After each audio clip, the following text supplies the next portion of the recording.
Hi, and you're watching Race to the Episode.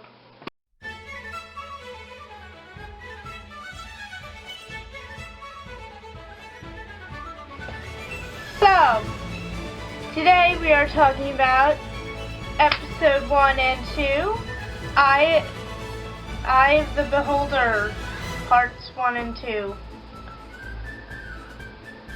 Basically, how this show is going to work, I'm going to give a rundown, then after the rundown, if you have not seen the episode, you can go watch it and then come back, and if you have seen the episode, you can stay, because we're going to go into discussion. So basically, in this episode, we pick up 3 years after the last episode of Season 2. And Dagger escapes from prison, I guess. I'm assuming on Outcast Island, that would be my guess. And Hiccup really feels like he's discovered all the dragons and there's nothing left out there. But when Trader Johann comes to Burke and they start talking to him about what's going on with Dagger, they discover that Dagger is after something. So they go to the boat area thing, and they go onto this one boat, and they come out with the Dragon Eye. But the only problem is they have no idea what this thing is for or what it does. So basically, that is the synopsis. If you have not seen the episode, go watch it because we are about to give spoilers. If you have seen the episode, stay. So, basically, these episodes, because I guess it's more than one, really, it was a good beginning, but everyone kept telling Hiccup, like, oh, there's nothing else out there, we searched the whole archipelago, but what about the other archipelagos? Did no one think of those? Or the mainland, like England, that still existed. I mean, they're Vikings, they're not whatever there was before England. Pretty sure England's there.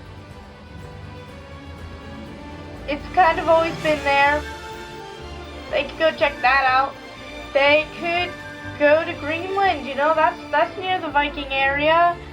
I mean, they're off the coast of Scotland, they're pretty close. They could go there. It's Greenland, right? I'm pretty sure it's Greenland. Apparently no one thought to think that. Don't know why. But no one did. But then, eventually when they do find the Dragon Eye, and they have no idea what it is, Hiccup's just like, let's call it the Dragon Eye. And it's like, why? You don't even know what this thing does. Why are you naming it? And, yeah. So that happened.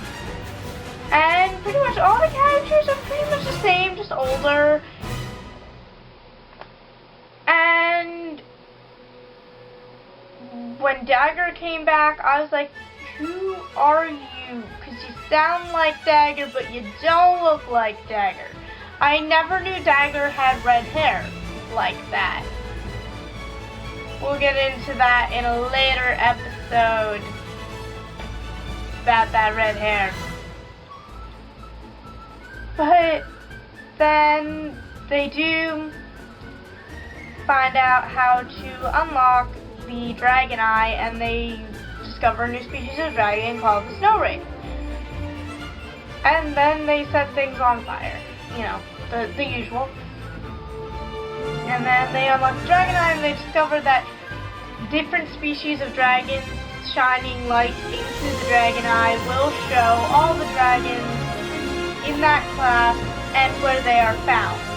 And from that they discover there are more archipelagos. Surprise! There's more landside realms. So then they end up going on a journey to the Great Beyond. Or is that the next episode?